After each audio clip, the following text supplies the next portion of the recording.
IIM Ahmedabad शिक्षा के रूप में बिजनेस कैसे किया जाता है, शिक्षा देता है। इसलिए हमारी जो मेथोडोलॉजी है वो अपने आप में अनोखी है। हम इस और उनको प्रेरित करते हैं कि जब भी वो बिजनेस सिचुएशन में हो वो समस्या को समझ सकें और समस्या का हल निकाल सकें। AI को लेके आपका क्या विचार? तो AI का पॉजिटिव इम्पैक्ट ज़्यादा है, नेगेटिव इम्पैक्ट हो सकता है, लेकिन उसको रोकने की आवश्यकता है। जब भी नई टेक्नोलॉजी आती है तो बैरियर्स बनाने पड़ते हैं। IIM अहमदाबाद की जो लेगेसी है डे बाय डे बढ़ती जा रही है, इसके पीछे क्या राज है? इसके पीछे एक तो हमारी फैकल्टी, उसका जो हमारा रिक्रूटमेंट प्रोसेस है, फिर उनकी ट्रेनिंग, जिससे वो हमारी परंपरा जो चली आ रही है 60 साल से, वो परंपरा कायम रहती है। हम शिक्षा में इसलिए विचलित नहीं हुए कि हमारा उद्देश्य है समस्या का निदान ढूंढना, ना कि खाली अपने ज्ञान का वर्धन करना।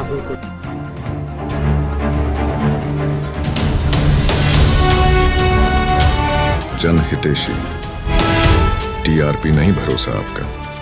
समय के साथ साथ शिक्षा ने जो अपनी इम्पोर्टेंस बनाई है उससे कोई भी अछूता नहीं है। इन सब में एक अच्छा इंस्टीट्यूट, एक अच्छा शिक्षा संस्थान, एक विद्यार्थी, एक छात्र, एक व्यक्ति की जीवन में क्या कमाल कर सकता है, ये हम नहीं कहते, बल्कि इंडियन इंस्टीट्यूट ऑफ मैनेजमेंट की अलग अलग शाखाओं ने खुद बयान किया है। इसीलिए आज शिक्षा के क्षेत्र में बहुत सारे इंस्टीट्यूट आने के बाद भी IIM इंस्टीट्यूट जो हैं उनकी एक अलग ही वैल्यू है। आज शिक्षा के क्षेत्र में एक अलग मुकाम हासिल करके अपनी लेगेसी क्रिएट कर चुके IIM अहमदाबाद, जी हाँ, IIM अहमदाबाद के जो मेन प्रमुख हैं उनसे हमें मिलने का मौका मिला है। जानते हैं इनसे कि किस तरह IIM ने अपनी इस लेगेसी को क्रिएट कर रखा है, क्या नाम है सर का और क्या कहना चाहेंगे ये अपने इस मुलाकात के दौरान। सर नमस्कार। नमस्कार सर, आपका पूरा नाम? मैं भारत भास्कर, आज के समय IIM अहमदाबाद का डायरेक्टर हूँ। और शिक्षा के क्षेत्र में जो आप कह रहे थे कि IIM अहमदाबाद एक शिक्षा के रूप में बिजनेस के क्षेत्र में कैसे कार्य करना है की शिक्षा देता है। इसका अर्थ ये है कि हम विषय की शिक्षा ना देकर लोगों को ये सिखाते हैं कि बिजनेस कैसे किया जाता है। हम उसको इंटीग्रेटेड फॉर्म में देखते हैं। तो कोई भी विषय ना तो मार्केटिंग का है, ना फाइनेंस का अकेले है, ना कोई स्ट्रैटेजी का विषय है, ना किसी ऑपरेशन को एफिशिएंटली चलाने का है। सारे विषय एक साथ आते हैं। इसलिए हमारी जो मेथोडोलॉजी है वो अपने आप में अनोखी है। हम बिजनेस कॉर्पोरेशंस में जाकर उनकी स्टडी करके उनकी समस्याओं को डॉक्यूमेंट करते हैं और वो समस्या किस तरह से उस कॉर्पोरेशन ने सॉल्व की, इसको भी डॉक्यूमेंट करते हैं। इसके बाद हम उसको क्लासरूम में लाते हैं और क्लासरूम में छात्रों को वो विषय देते हैं कि ये केस है, ऐसी सिचुएशन पैदा हुई, आप इसमें मुख्य समस्या कैसे ढूंढेंगे। या ये बिजनेस में फाइनेंस की समस्या है, क्या ये स्ट्रैटेजी की समस्या है, या किस तरह की समस्या है। इसके द्वारा हम फिगर आउट करते हैं और स्टूडेंट फिगर आउट करते हैं कि उसकी मुख्य समस्या कैसे निकाली जाए और फिर उसके तरह तरह के हल निकालने की कोशिश करते हैं। ऐसे ही पाठ्यक्रम के द्वारा, चाहे वो फाइनेंस का विषय पढ़ा रहे हों, चाहे मार्केटिंग का विषय पढ़ा रहे हों, हम इस और उनको प्रेरित करते हैं कि जब भी वो बिजनेस सिचुएशन में हो वो समस्या को समझ सकें और समस्या का हल निकाल सकें।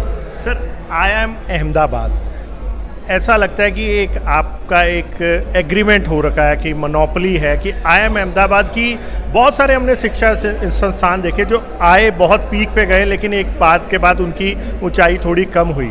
लेकिन IIM अहमदाबाद की जो लेगेसी है डे बाय डे बढ़ती जा रही है, इसके पीछे क्या राज? इसके पीछे एक तो हमारी फैकल्टी, उसका जो हमारा रिक्रूटमेंट प्रोसेस है, फिर उनकी ट्रेनिंग।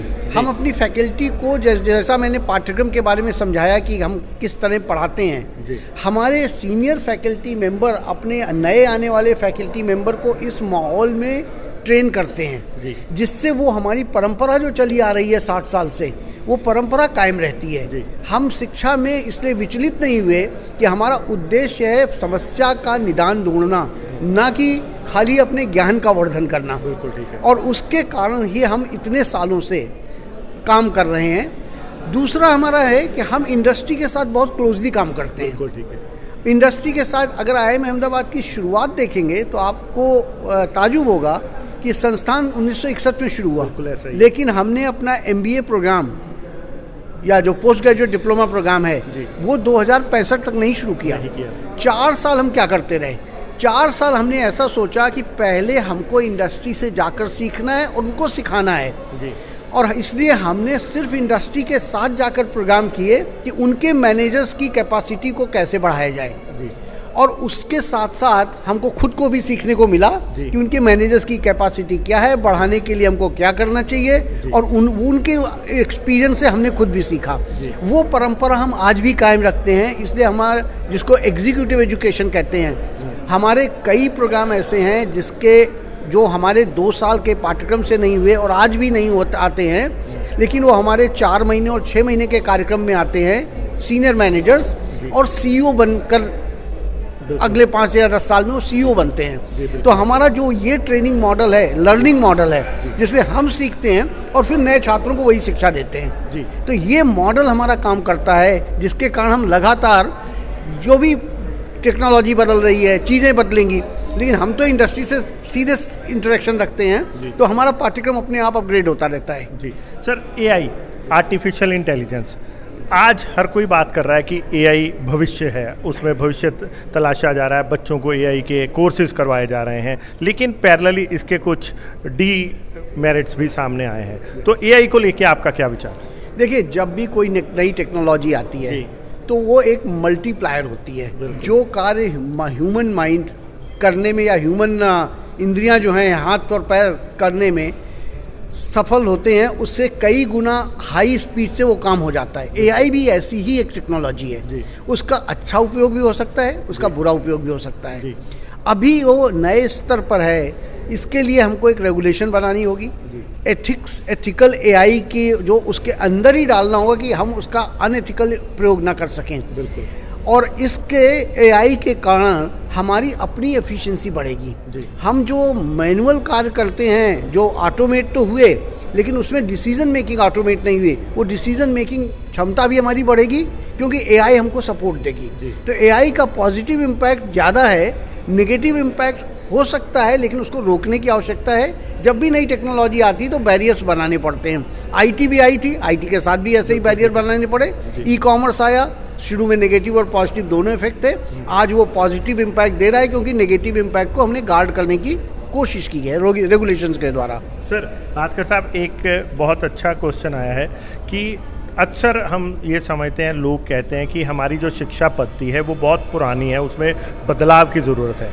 आप IIM अहमदाबाद के प्रमुख हैं, अगर आपको एज ए देश की शिक्षा पद्धति में कुछ बदलाव लाने का मौका मिले तो किस तरह के बदलाव आपको लगता है लाने ज़रूरी है? अभी आप देखिए, हमारी नई न्यू एजुकेशन पॉलिसी आ चुकी है और वो कार्यान्वित होने की कोशिश कर रही है। 2020 में पॉलिसी आई है, आजकल बहुत सारे उसके एलिमेंट आ चुके हैं, लेकिन आइडिया यही है कि हमारी जो पुरानी शिक्षा प्रणाली थी वो सोच परख नहीं थी, एनालिटिकल नहीं थी, वो एक तरह से मेमोरी पर आधारित थी, कितना हम मेमोराइज कर सकते हैं और कितना हम उसको रिप्रोड्यूस कर सकते हैं। आज डिसीजन मेकिंग की एरा है। डिसीजन मेकिंग में आपकी एनालिटिकल कैपेबिलिटी, क्रिएटिविटी, रचनात्मक कैपेबिलिटी, इन सब की डेवलपमेंट की आवश्यकता है। न्यू एजुकेशन पॉलिसी इसी पर मैक्सिमम अपना आधार बना रही है।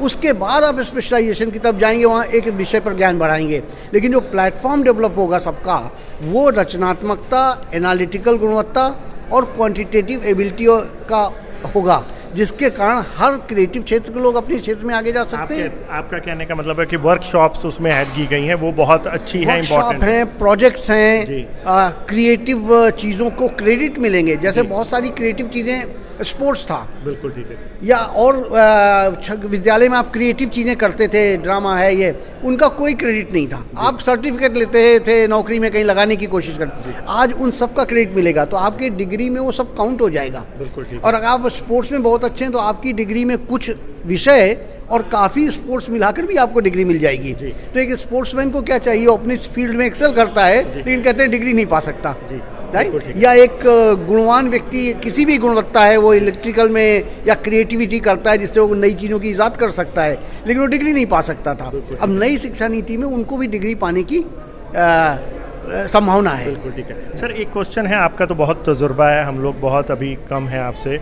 मैं ये पूछना चाहूँगा कि यूरोप जैसे देशों में हमारी जो मातृभाषा एक थी, मूल भाषा संस्कृत, उसका बहुत अच्छे तरीके से इस्तेमाल किया जा रहा है, पढ़ाई जा रही है। लेकिन अगर हम बात करें इंडिया की, तो हम दो अपनी भाषाएं, लैंग्वेजेस, उर्दू और संस्कृत, उसको लगभग ख़त्म कर चुके हैं, उसको इग्नोर कर चुके हैं और आज लुप्त होती जा रही हैं। इसके बारे में कुछ कहना चाहेंगे?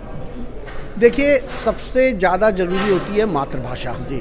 संस्कृत एक अच्छी भाषा है, उसमें हमारा बहुत सारा शास्त्र है। शास्त्र का अर्थ है ज्ञान और विज्ञान दोनों। बिल्कुल। इसलिए उसको लुप्त हो जाएगी तो ज्ञान और विज्ञान हमारा परंपरा ही लुप्त हो जाएंगे। तो उसको तो वापस लाने की ज़रूरत है।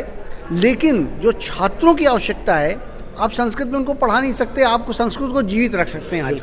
लेकिन अगर मातृभाषा में शिक्षा होती है तो उसकी जो ग्रोथ होती है बच्चे की, वो ज़्यादा तेज होती है, ना कि हम विदेशी भाषा में उस पर इम्पोज करते हैं। बिल्कुल ठीक है। वो भाषा तो सीख लेता है, लेकिन उसकी बाकी कैपेबिलिटीज उतनी ज़्यादा डेवलप नहीं हो पाती हैं। जो आधार है, जो फाउंडेशन है, वो नहीं डेवलप हो पाती है। आपके हिसाब से तो ये दोनों को, जितनी शिक्षा मातृभाषा में हो, एटलीस्ट 6-7 तक, और उसके बाद विदेशी भाषाओं का संगम किया जाए, तो जो मूल सोच आपका किससे मतलब है? जो भी आपकी मातृभाषा हो, आप पंजाबी भाषा वाले हैं तो पंजाबी, आप तमिल वाले हैं तो तमिल, और जहाँ पे भी हमने पैदा किया, जो हम घर में बोलते हैं, जब वही कॉन्सेप्ट हमको मेरी अपनी भाषा में समझाई जाती है, जिसके साथ मैं ग्रो अप होकर 5 या 6 8 साल का हुआ हूँ, तो मुझे कॉन्सेप्ट समझ आएगी। और आप दूसरी भाषा मुझे समझाने की कोशिश करेंगे, मुझे दोगुनी मेहनत करनी पड़ेगी उसको समझने की।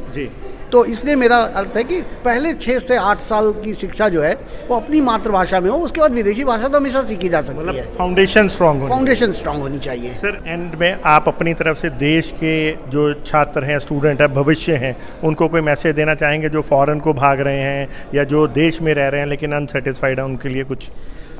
मैं तो 2 तरह के छात्रों को कहूँगा। एक जो फॉरेन में भाग रहे हैं सिर्फ फॉरेन डिग्री पाने के लिए, आई थिंक देश में शिक्षा की व्यवस्था बहुत उत्तम है, इसलिए आवश्यकता नहीं कि आप सिर्फ उसके लिए जाएं। दूसरे वो हैं कि हमारी शिक्षा के जो